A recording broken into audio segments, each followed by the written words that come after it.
Du coup, la première chose voilà, que j'ai moins envie de savoir, c'est comment t'es arrivée à indépendante comme ça en formulation?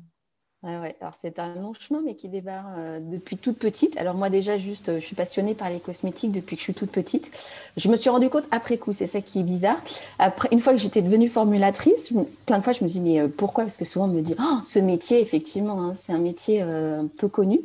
Et c'est vrai que quand j'étais petite, voilà, quand je faisais des courses avec ma maman, j'étais toujours au rayon des cosmétiques, je regardais. Enfin, ce qui me passionnait plutôt, c'était les textures, Ouais. les couleurs, les textures originales, j'adorais ça. Et quand j'étais un peu plus grande, j'ai enfin réussi à convaincre ma mère de m'acheter tout, enfin tout, non, elle m'achetait pas tout, mais elle m'en achetait pas mal pour que je puisse tester. J'adorais ça. Et après, voilà, en troisième, j'ai fait un stage, voilà, un stage de troisième dans une pharmacie. Et, euh, et en fait, ce que j'avais adoré dans le rayon de pharmacie, c'était plutôt le rayon de la parapharmacie. Mais bon, jamais en m'imaginant que derrière, il y avait des personnes qui fabriquaient et qui concevaient des produits cosmétiques. C'était, voilà, je ne sais pas pourquoi, je n'avais pas encore passé le cap. Et voilà, donc j'ai fait pharmacie. Et j'ai raté le concours de pharmacie. Et en fait, en pharmacie, ce que j'adorais, le cours que j'adorais le mieux, enfin, c'était la chimie et puis le cours de galénique. J'adorais, voilà, on avait une prof qui nous expliquait les différentes galéniques, les différentes formes des médicaments, voilà, de ce qui pouvait être vendu en pharmacie.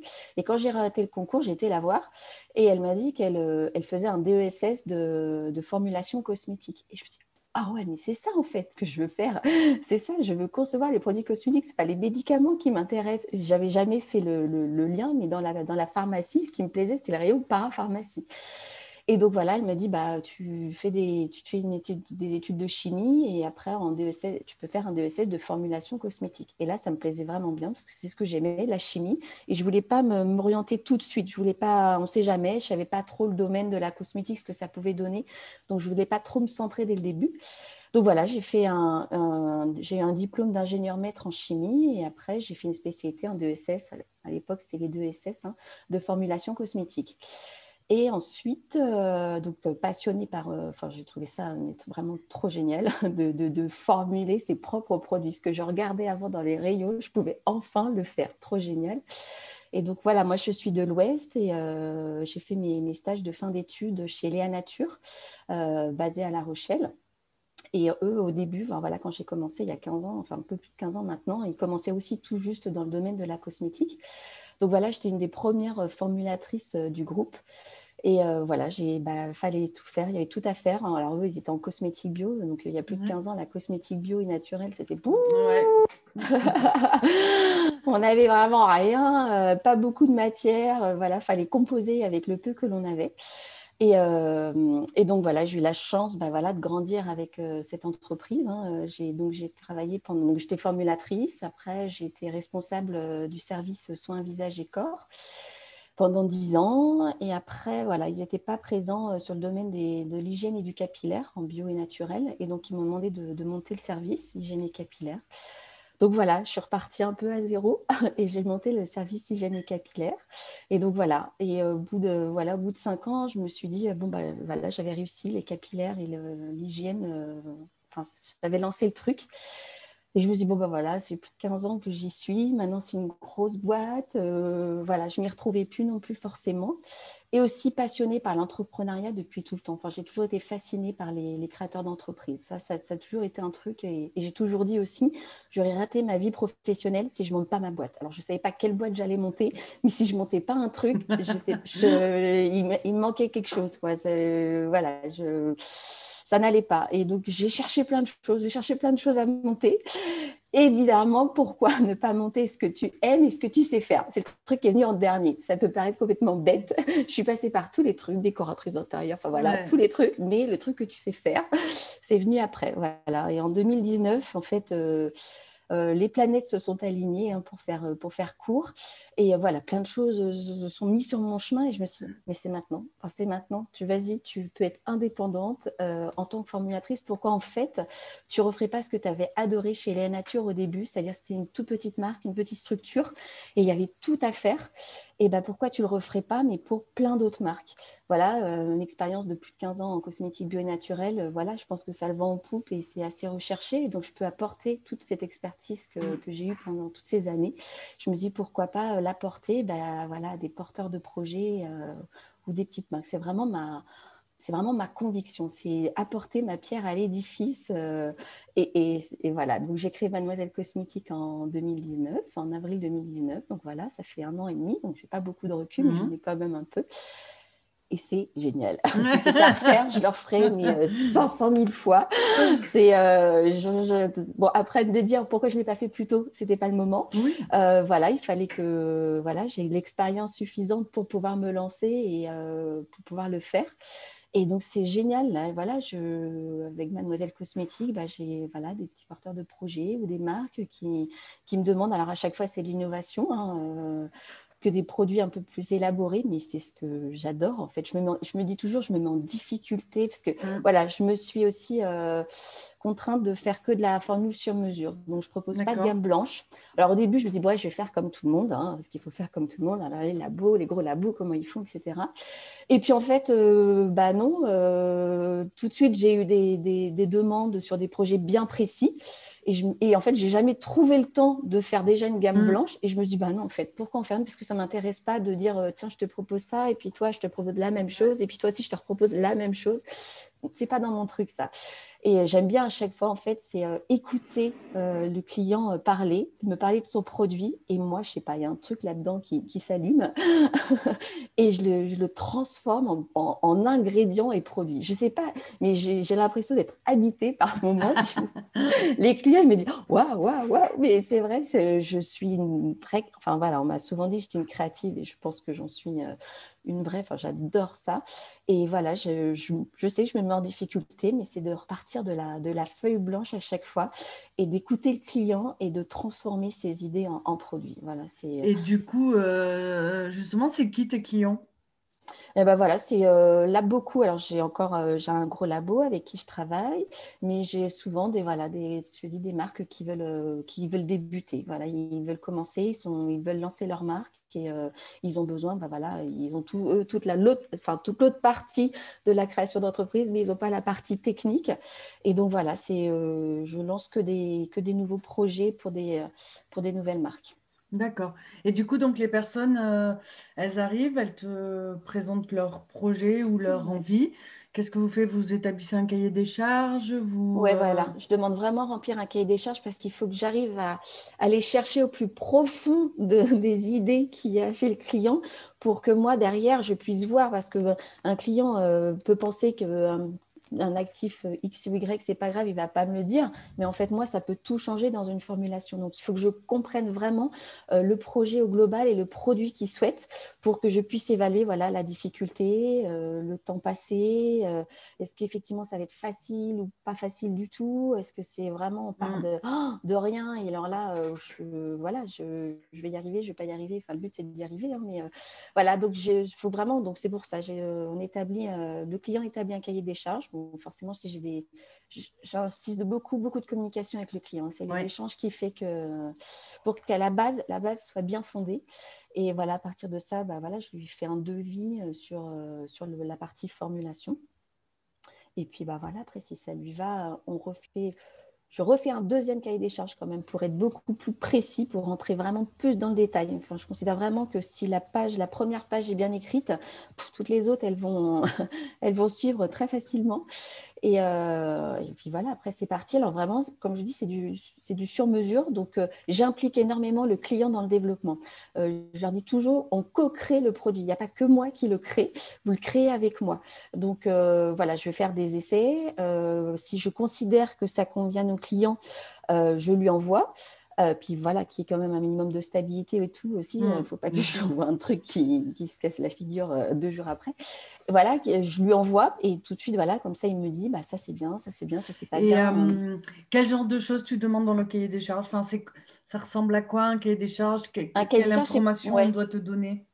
Alors, c'est vraiment ciblé. Donc, au tout début, bah, c'est dans quel réseau de distribution, parce que le réseau de distribution est quand même importante. Quelle est l'identité de la marque, ce qu'ils veulent en faire. Après, on rentre dans le détail du produit. Quel type de produit, quelles revendications, s'ils ont déjà une idée des ingrédients qu'ils veulent et surtout des ingrédients qu'ils ne veulent pas.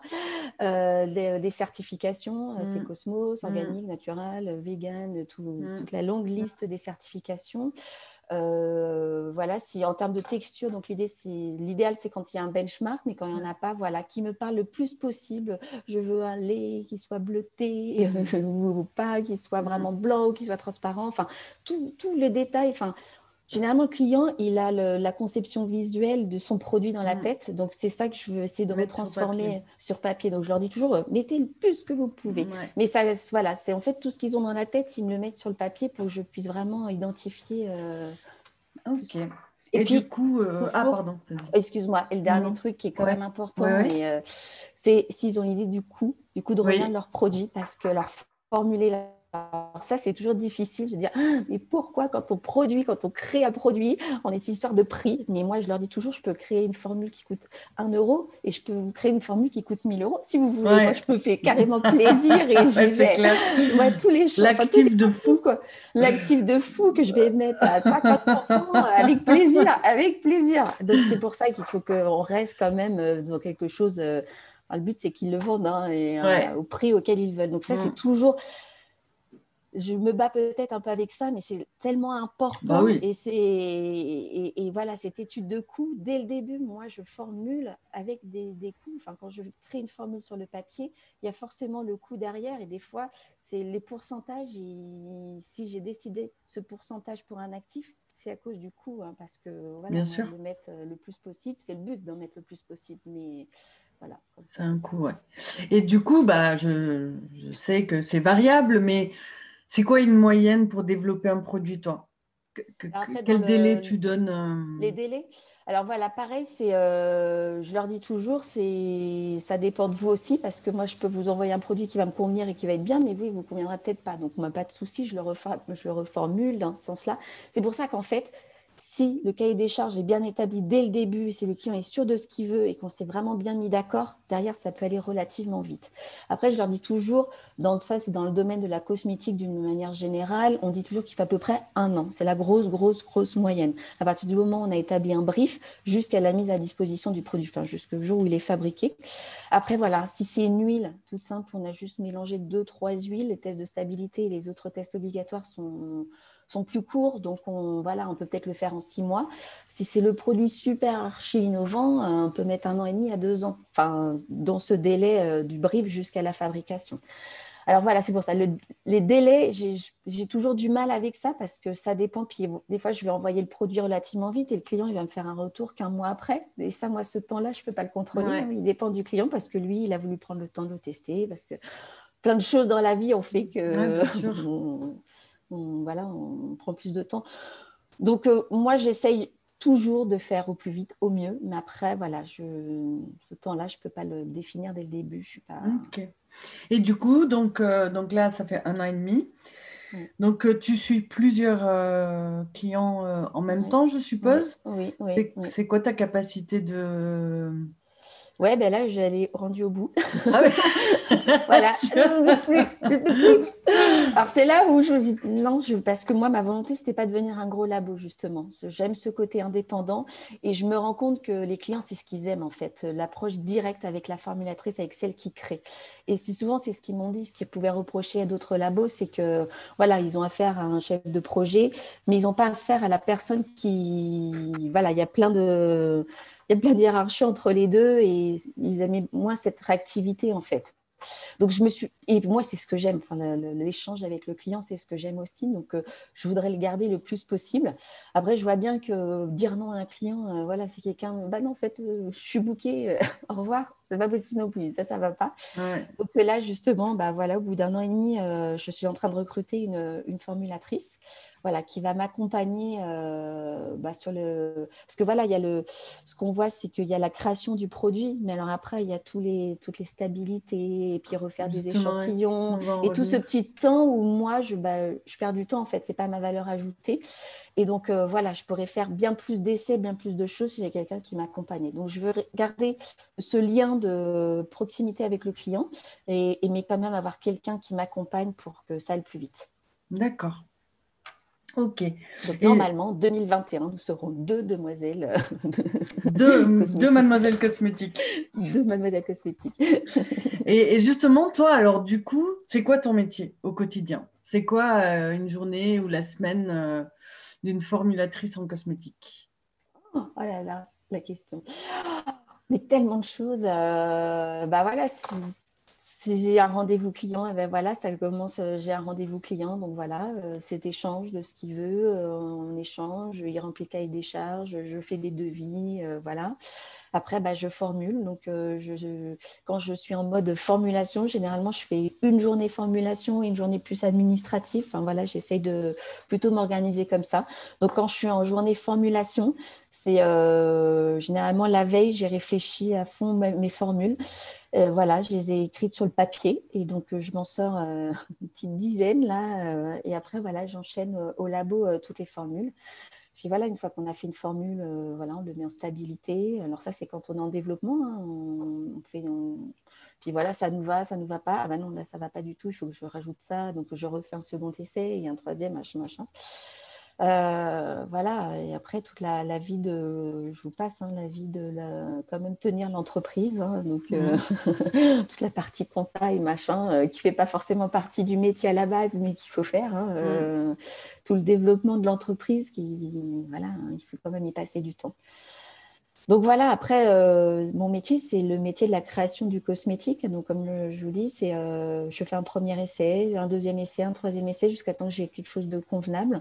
Ensuite, je l'envoie au client, voilà, le client teste, il me fait ses retours, voilà, et donc je rechange jusqu'à temps, tout ça, tous ces allers-retours, jusqu'à temps qu'on trouve la formule idéale. Et puis après, une fois que la formule est validée, eh ben, on lance toute la partie test.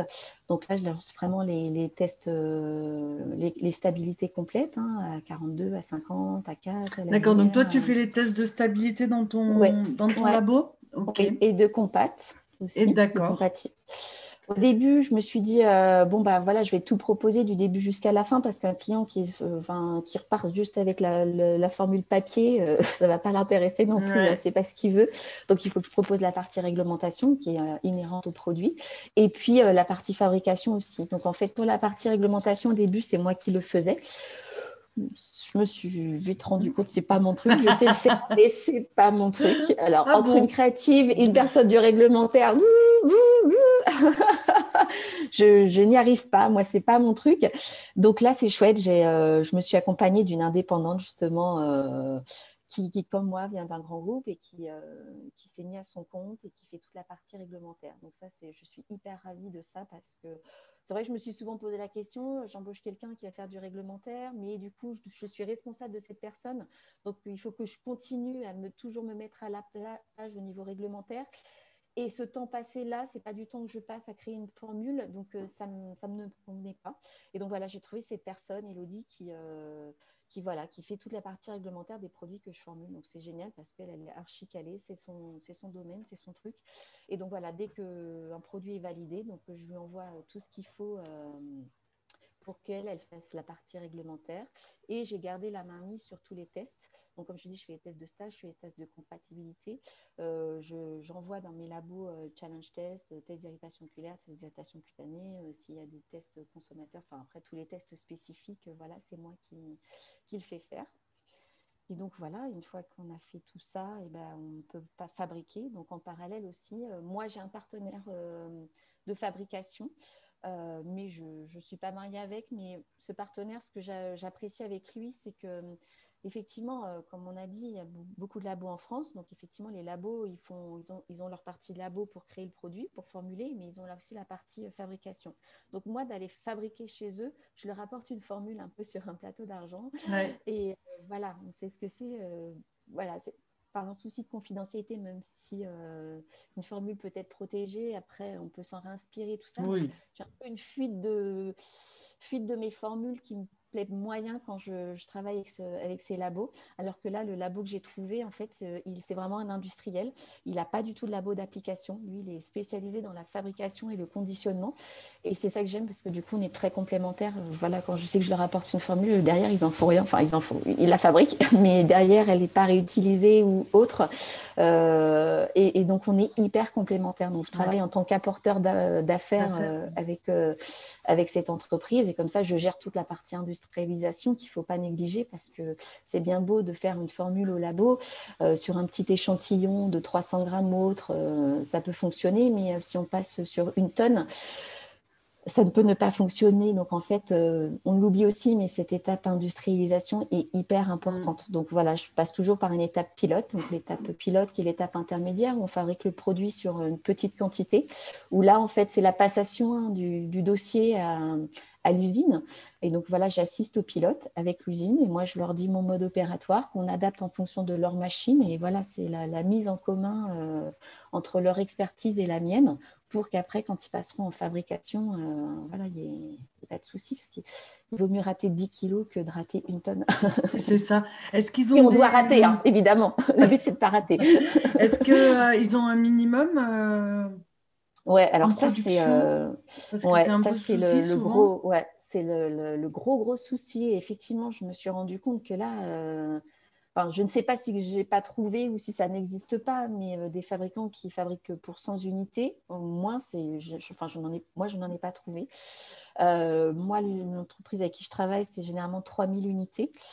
Donc, c'est déjà important. Voir, bon, si après, c'est une gamme, voilà, si on a plusieurs produits pour un même client, voilà, c'est des choses qui peuvent être, enfin, tout est négociable, tout est, voilà, je dis toujours que je voudrais m'adapter, moi, je souhaite m'adapter le plus possible au client et pas que ça soit l'inverse. Je ne veux pas que le client s'adapte Ouais. à mes obligations et mes Ouais. contraintes. Je voudrais, moi, m'adapter. Donc, j'essaye dans tous les projets de trouver au mieux ce qui va correspondre. Mais c'est vrai que là, aujourd'hui, c'est là où je suis le plus. Ouais.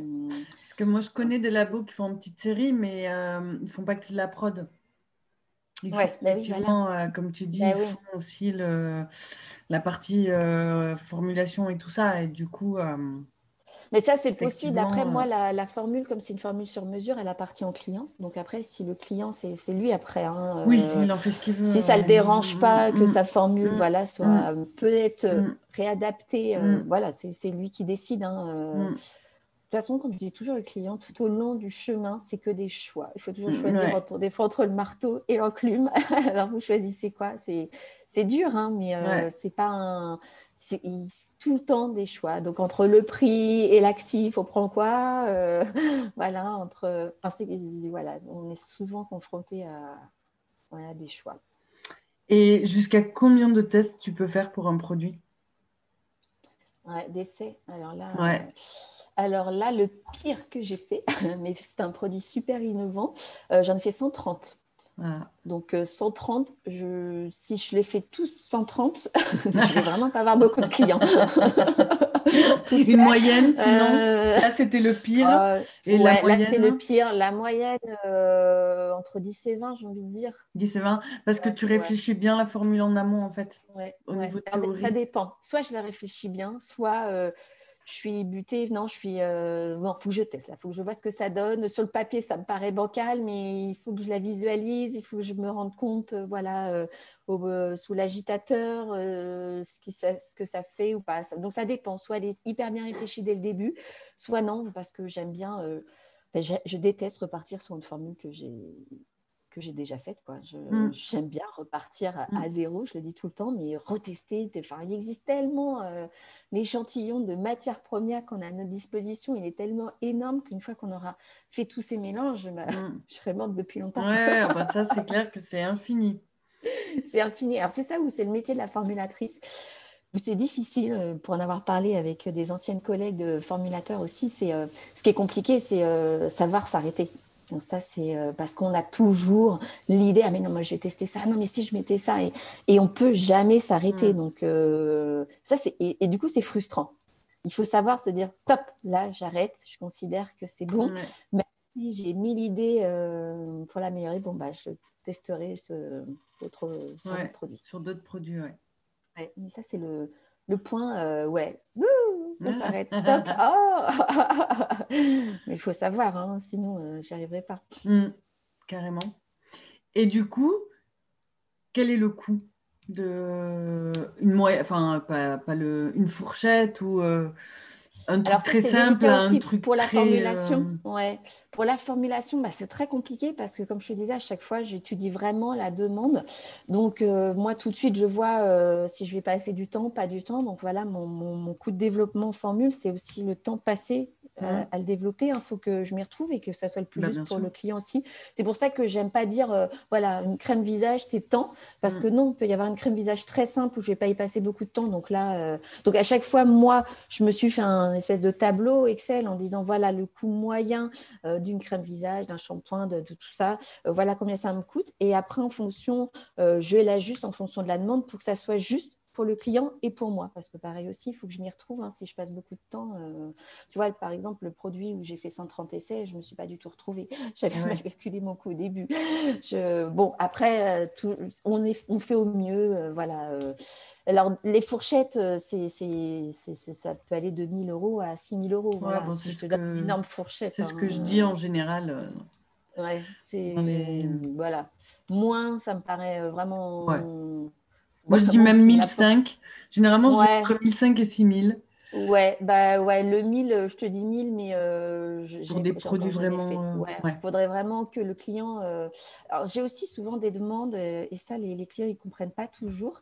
Je sais pas si toi, tu as ce type de demande. C'est voilà, la cliente qui a commandé ses matières sur Internet, qui a fait son petit produit chez elle, et en fait, elle me dit, ben, en fait, je l'ai la formule, il faut juste voilà, que derrière, un peu, vous la validez. Et ça, en fait, je l'ai fait une fois et je me suis rendu compte que non, plus jamais. Donc, effectivement, je peux comprendre les clients qui font ça parce qu'ils se disent, bon, voilà, je vais réduire mes coûts à fond. Moi, je l'ai déjà fait, ça fonctionne, etc. Mais oui, mais entre les matières qu'elles ont utilisées, achetées voilà, sur des sites que l'on connaît tous. Et derrière, pour que ça rentre dans le cadre de la réglementation et que ça passe tous les tests qu'il Bien faut, la sûr. formule, il faut complètement la revoir. Ouais. Et c'est pas de se dire, je vais juste ajuster, s'il faut juste ajouter ça, mais oui, mais des fois, le juste ça va vous faire casser votre formule et donc il faut repartir à zéro. Et ça, en fait, moi, repartir sur une base qui est déjà faite, je la maîtrise pas et je perds beaucoup plus de temps que si je repartais à zéro, en fait. Parce que, voilà, effectivement, elle a utilisé cette matière, mais moi, cette matière, ça ne va pas. Il faut que je la prenne chez un fournisseur pour que derrière, on puisse l'acheter. Enfin, voilà, il y a tellement d'ajustements. Effectivement, je comprends pour elle, c'est facile, mais non, en fait, c'est pas facile. On gagne beaucoup plus de temps et du coup de l'argent si je repars à zéro, tout en m'en inspirant. Hein. Donc, si elle veut une huile d'olive ou des ingrédients Oui, bien bien sûr. spécifiques, bien sûr, ça fait partie du cahier des charges, je le mets dedans, mais je préfère la refaire au début. Et est-ce que ça te prend du temps ou tu l'as fait et puis voilà, tout ce qui est recherche de fournisseurs? Ouais, alors ça, Parce que c'est. je Bon, moi, sais que maintenant, ouais. c'est souvent. Ouais. Alors bah moi voilà, c'est ce que mon expertise d'avant, mes 15 ans d'expérience fait que voilà, les fournisseurs, je les connais très bien et j'ai un répertoire de fournisseurs très très très large. J'ai gardé tous mes contacts avec les commerciaux. Donc non, après c'est quand il y a des demandes très très très très très spécifiques et même des fois c'est voilà, je leur dis là enfin voilà, je leur conseille une autre entreprise avec qui je travaille qui peut faire toutes ces recherches très spécifiques parce que sinon voilà, je passerai trop de temps et je considère que j'essaie toujours de rester dans mon métier et le moins possible m'en éloigner parce que voilà, c'est pas que je pourrais pas le faire, mais si je passe du temps à faire ça, je ne passe pas à faire vraiment sur quoi on m'attend. Et donc, je préfère déléguer, voilà, en trouvant des partenaires qui vont me faire ces recherches spécifiques. Mais sinon, non, généralement, quoique les demandes sont tellement de plus en plus compliquées. Parce qu'en fait, toi, tu as tes fournisseurs, donc imaginons que tu fais une formule de crème. Ouais, ouais, Donc, tu as un émulsifiant qui vient de ton fournisseur, etc. Du coup, après, quand on passe en phase de prod, ouais, toi, tu mets en contact avec tes ouais. fournisseurs pour que le client il puisse acheter. Alors moi, là, avec le partenaire industriel avec qui je travaille, c'est lui qui achète toutes les matières. Ok. Donc voilà, donc ce qui est bien, c'est que lui aussi, du coup, voilà, comme il fabrique pour plein d'autres clients, Là il aussi, a aussi une base de données qui est très importante. Donc ce soit il achète déjà la matière avec ce client. C'est bien aussi parce qu'avec l'expérience, je sais avec qui il travaille, et moi aussi, donc du coup, je privilégie les matières qu'il achète déjà. Ça convient à tout le monde, ce genre de choses. Et puis après, s'il y a des demandes spécifiques, c'est lui qui achète. Donc effectivement, ok. je lui donne de toute façon la formule avec les fournisseurs que moi j'ai répertoriés. Si lui il veut changer de fournisseur pour des raisons de coût ou autre, ok, mais moi je revalide derrière Ouais. que cet échantillon avec ce Mm. fournisseur correspond bien à la formule parce que Ok. même Parce que c'est matière chez deux souvent fournisseurs des... différents. Oui, bien sûr, ça peut être deux choses Ouais, totalement ouais, différentes. ouais, Ok. Non, je demandais parce que il y a souvent une problématique, ben, comme on parlait du nombre d'unités, ouais. pour Ah les oui, petites les marques, il y a minimums de commun. aussi, voilà, il y a aussi, voilà, quand il faut acheter les trucs par 200 kilos, C'est ça. bon. C'est pour ça que j'essaye d'en tenir compte aussi dès le début. Voilà. Ouais. Il y a tellement de paramètres à. C'est pas juste je veux de l'huile d'olive en fait. Non, alors à quel prix, chez quel fournisseur, effectivement, quels sont les MOQ parce que si je dois en mettre 1 kilo pour votre fabrication, mais que le minimum il est de 100 kilos, les 99 kilos restants, Qu'est-ce que je peux le en faire? fabricant, si c'est une matière spécifique, du coup, le fabricant, il va faire payer des coûts de stockage, Mm. donc ça sera des coûts en plus. Donc en fait, voilà, c'est pour ça que l'échange avec le client est très important parce que moi, je ne peux pas tout décider non plus parce que si lui, non, bah lui, il veut vraiment cette huile d'olive, il est prêt à en acheter 100 kilos, moi, ça ne me pose aucun problème. Je fais ça, il l'achète, ça ne me pose vraiment aucun Ouais. problème. Voilà, c'est tous ces petits paramètres qu'il faut vraiment, ouais, faut vraiment Ok. tenir compte. Et donc, dans ton tarif, donc on a le côté recherche de formulation, Oui, enfin formulation, validation de la oui, formulation, oui, accompagnement sur le réglementaire, oui. Toute la avec, partie réglementaire, voilà, tout. DEP, test, tout. D'accord, donc ça fait partie de ton pack. Ouais, en fait, alors après, c'est vraiment à la demande du client. Il me Ok, demande que la formule, donc il a un devis formulation. Il me ok, demande formulation réglementaire, il a un devis partie formulation, partie réglementaire. Généralement, je commence par ça parce que le devis fabrication, je ne peux pas le faire. Je leur dis toujours, bon, je comprends qu'ils ont besoin de calculer un budget. Donc, en fait, c'est pour ça qu'ils doivent me donner leur prix de revient dès le début. Donc, on ne sait jamais leur prix de revient. Ils sont prêts à acheter le produit, eux, l'acheter à 10 euros. Ils veulent en fabriquer 1000. Et ben voilà, leur budget, c'est 10 fois 1000. Et voilà, quel est leur budget fabrication, ça ouais, sera ça. À moi, après, s'ils me donnent 10 euros, à moi, après, de faire en sorte que le produit que je vais développer et faire fabriquer, et ben, il rentre coûte. dans ces 10 euros. Donc, c'est toujours plus ou moins, évidemment. Moi, c'est pour ça que dès le début, je demande voilà, à mon prestataire voilà, quel est le coût de fabrication et de conditionnement pour un produit qui contient entre 10 et 15 matières, qui sera fabriqué à chaud, qui est épais. Voilà, je lui donne un minimum de. Comme ça, j'ai ses coûts de fabrication, son coût de conditionnement, que voilà, je viens imputer à ces 10 euros. Ouais, Comme ça, après, il me reste mon coût matière. Et moi, après, avec ce coût matière, je peux enfin formuler. C'est pour ok. ça, il y a tout ça avant, parce que si je parte direct, oui, oui, bah, je peux faire tellement n'importe quoi. Oui, bah, c'est ce qu'on disait tout à l'heure, c'est le champ est tellement immense qu'à un moment, Bah oui, il faut se border, sinon c'est ça. Et c'est de c'est la le prix. recherche perpétuelle, quoi. Mais oui, c'est le prix qui nous borne. Et ça, c'est vrai que c'est à chaque fois, ça me fait mal au cœur. J'ai toujours du mal dès que je dois parler de prix, parce que je dis, oh là là, on devient rabat-joie, mais c'est indispensable. J'ai fait Bah, on l'erreur reste à dans le mon premier commerce, client. hein. Ouais, mon premier client, voilà, c'était l'erreur du débutant.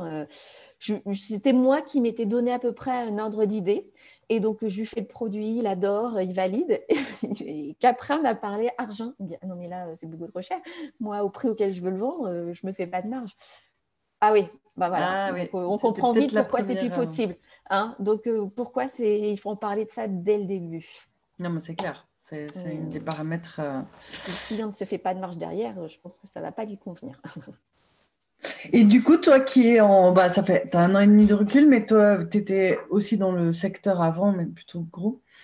Ouais, Et maintenant que tu es en contact avec des petits et des moyens et ouais. des futurs gros, c'est quoi ta vision du marché aujourd'hui, de la cosmétique Il y a 15 ans, c'était plutôt, quand j'ai commencé, il y avait plein de petits acteurs du marché et toujours les gros.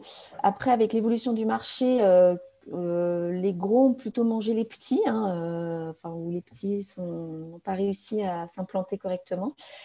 Et donc, pendant longtemps, il n'y avait que les gros sur le marché. Et là, moi, je trouve qu'il y a un virement de situation et les gros, ils devraient faire attention parce qu'il y a des petits qui arrivent.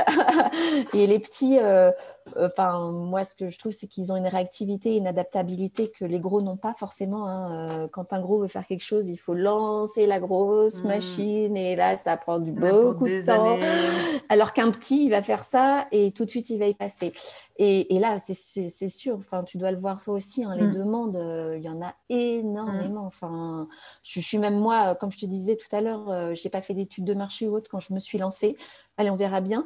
Et en fait, je suis toujours impressionnée. Je n'ai même pas eu le temps de faire de salon ou autre, me faire connaître. Et j'ai beaucoup, beaucoup de demandes. Il y a énormément de porteurs de projets qui souhaitent développer des marques et qui ont du sens et des belles marques. Et oui, pour le coup, les gros, ils pourraient avoir peur. Moi, je serais eux, ils devraient avoir peur. Le marché a bougé avec l'arrivée des petits, effectivement. Ils ont beaucoup, ils ont fait bouger le socle sur lequel étaient posés les gros depuis très longtemps, quoi. Exactement. Et puis ils arrivent avec des belles valeurs, des belles idées. Et c'est pas parce qu'ils sont petits, ça veut rien dire ça. Et puis je pense que les générations à venir sont plus sensibles à ces petits là que les gros. Voilà. Bon, les gros resteront des gros et il y aura toujours une place pour eux. Hein, mais voilà, ça veut pas. Leur proportion, je pense qu'elle est en train d'évoluer et elle va encore évoluer. Moi, c'est voilà l'intuition que j'en ai en tout cas. Et du coup, qu'est-ce que tu donnerais comme conseil à un entrepreneur dans le secteur de la cosmétique? Toi, avec ta vision de peut-être déjà d'entrepreneuse, puisque tu as montré, et puis de formulatrice. Alors, en tant qu'entrepreneuse, en fait, c'est plutôt par des gestes. Si c'est là, il faut y aller. Est-ce que ça vous tient tout le temps, hein. Si c'est là, ça veut dire que ça va revenir et ça veut dire qu'il faut que ça se fasse. Donc, il faut suivre ses intuitions et il faut y aller. Et vraiment, en fait, on y va quand les planètes sont alignées. Je l'ai dit tout à l'heure, mais c'est tellement important. Il faut être réceptif à ces signes qui vous disent que là, c'est le bon moment. Parce qu'il y a, même si on le veut, il y a des fois, c'est pas le bon moment. C'est comme ça. Je l'explique pas. C'est comme ça. C'est pas le bon moment. Mais parfois, la vie vous montre que c'est maintenant. Et donc, il faut y aller. Il faut s'écouter et avoir confiance. Parce que tout change du jour au lendemain. Voilà, ce qui n'était pas possible hier est possible aujourd'hui et sera encore possible demain. Enfin, voilà. Donc, ça, si c'est vraiment quelque chose qu'on a en soi et qu'on a envie de le faire et dont on croit son projet, alors ça, go, go, go, go, go, quand les planètes sont alignées. Et après, en tant que formulatrice, alors le domaine de la cosmétique est quand même compliqué, très réglementé. Il ne faut pas faire n'importe quoi parce qu'on peut vite se casser la figure. Hein, et voilà, quand les fraudes ou la NSM ou autres nous tombent dessus, voilà, on peut vite mettre la clé sous la porte. Donc, c'est là où il faut bien se faire accompagner. C'est hyper, hyper important. Donc, comme je disais tout à l'heure, c'est bien beau de faire sa formule chez soi. Et c'est pas grave, je vais juste trouver un fabricant, lui mettre une étiquette et un pot et je vais le vendre. Dans l'idée, oui, mais non, il faut se faire accompagner. Ouais, dans les faits, non, parce que le monde impitoyable de la cosmétique peut très vite vous rattraper. Et non, ça serait dommage. Donc, et puis, il faut prendre le temps de le faire bien aussi, parce qu'il y a ceux qui veulent faire tout de suite, et donc je conçois, parce que en attendant, tout ce temps du développement, c'est du temps où on dépense de l'argent et on n'en gagne pas. Donc, je peux complètement comprendre tout ça, moi, Oui, puis on a le projet dans la tête, on a envie que ça... donc vite, il faut que ça sorte, et pour vite que je gagne ma vie, et que voilà. Mais de faire trop vite, c'est à coup sûr aussi qu'on se rate. Donc, il faut faire le temps de bien faire les choses. Voilà, ça veut pas... Je suis convaincue, si on a bien fait en se faisant bien accompagner par les bonnes personnes et qu'on a pris le temps de bien faire les choses derrière, mais on déroule le tapis rouge. Ouais, super. Voilà. Bon, top. Moi, tu as répondu à toutes mes questions. C'est vrai. Waouh, mission accomplie. J'aurai une bonne note alors. Exactement, tu vois. La caméra, c'est facile en fait. Quand on te lance sur ton sujet... Mais t'es un bel agitateur, ça va. J'aurais pu le mettre. J'en ai 2-3 dans le placard, j'aurais pu le mettre. Mais bon, non, ça va quand tu es lancé dans ton sujet. Ouais, généralement, on n'arrête pas. Ah ouais. Non, mais Ouais. c'est super en tout cas d'avoir partagé. Et puis je pense que du coup, il y a eu plein d'informations intéressantes. Ouais. Donc c'est Non, mais top, c'est top, chouette. top. Je te remercie aussi de faire ça parce que c'est vrai que tout ce que je t'ai dit là, je le répète à tous mes clients. Donc moi, je me répète sans arrêt, Ouais, sans arrêt. Donc maintenant, je vais leur dire, voilà, je peux Princesse t'envoyer la petite Lia, vidéo. Allez la voir sur vidéo. YouTube, je raconte tout. Et puis voilà, tout est dit. Voilà, bon, super.